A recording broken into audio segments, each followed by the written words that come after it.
I've reached the point in time in the show where the politicians absolutely love when I reach in and pull out the OTR pop quiz. Here you go. No, I'm not going to. I didn't sign up for that, but I knew you were going to get me either way. My wife is cringing right now as she's watching. Don't worry. This is good. This is good. She's like, you really shouldn't. You should really take a pass on All right, the quiz. Here's question one. Your council seat is citywide, so we have neighborhood questions for you. In the 19th century, Rosendale was known as South Street Crossing. On the screen, we have some options. Why was it called that? Was it a colonial mile marker? Was it a railroad crossing? Or was it a postal route?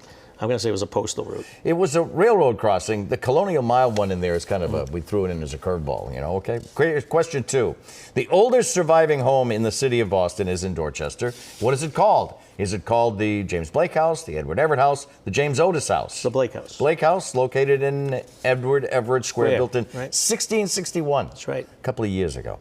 George Wright Golf Course in Hyde Park is named after the options are on the screen. Signer of the Declaration of Independence, a philanthropist, or a shortstop for the Boston Red Stockings? I'm going to say philanthropist. Shortstop for the Boston Red Stockings. Nice. There you go. Highest point in South Boston is actually Dorchester Heights. That's right. The monument there is tied to which American conflict? Was it the Revolutionary War? Is it the War of 1812? Or is it the Civil War? Birthplace of our nation. It's Revolutionary War. Yes, sir. George Washington held Dorchester Heights and the British evacuated. So you clearly know a lot about Boston as a citywide candidate, but there's always something new to learn, isn't there? There is. Okay. Thank you for that, Ed. And Janet. I told you he'd do well. I told you. So Tom Menino, he turned 2 months as being his acting status into 20 years as mayor. Right. Kim Janey had 5 months and she failed. Was it self-inflicted, or was it because of problems that she inherited from Walsh and the pandemic? I think it was a little bit of everything, and I sort of alluded to it, that people fail to forget that there were two candidates in this field that were at large. They were citywide, so they had a citywide base and a citywide network.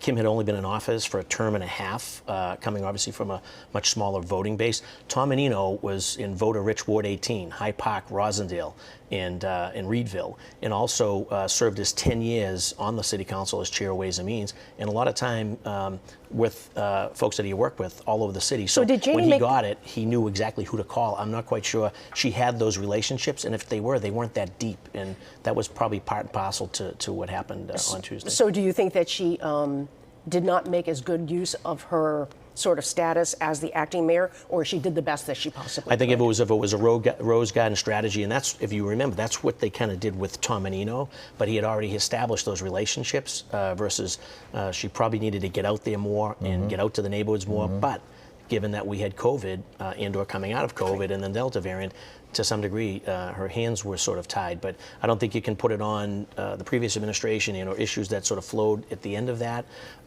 It's a big city. There's 22 wards, 255 precincts. And if people don't know you and haven't met you, they're not going to vote for you.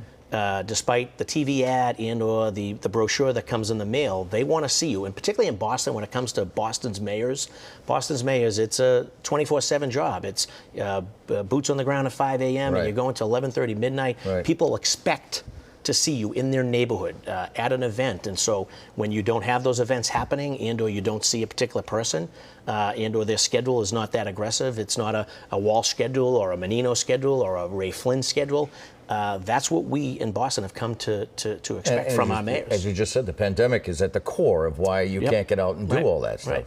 And then again, the at-large councilors in this race have been servicing constituents and residents across the city now for several years. So they've met Michelle, they've met Anissa, or they've worked with them on specific issues. To a lesser degree, folks in Kim's council district have worked with her.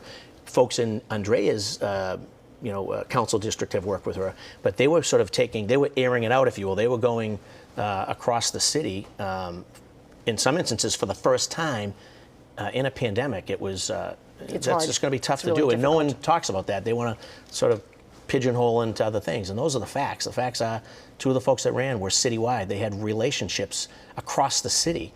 Relationships matter. You just saw it in my election. Relationships matter. Top vote getter. That's the whole city. And being able to build those bridges and build those relationships and service the folks that elect you. We work for the public. We work for the people of Boston. And if they don't know you, have never met you, and they don't see you in their neighborhood regularly, they're not going to respond favorably on election day. And I think that, to some degree, that's what we saw on Tuesday. Now the deeper dive will be the policies, the issues, Great. and the personalities between the two finalists, two of whom I have tremendous respect for, closely with, and wish the very best. It's great to have you in the chair. Stay in Thank my you. lane and get reelected with the hope of God. Great And it's to great see to for see being you, with and it's us. great Great to to see see you, you. Janet. Thanks for Thank you for coming having me on, and look forward to coming on again.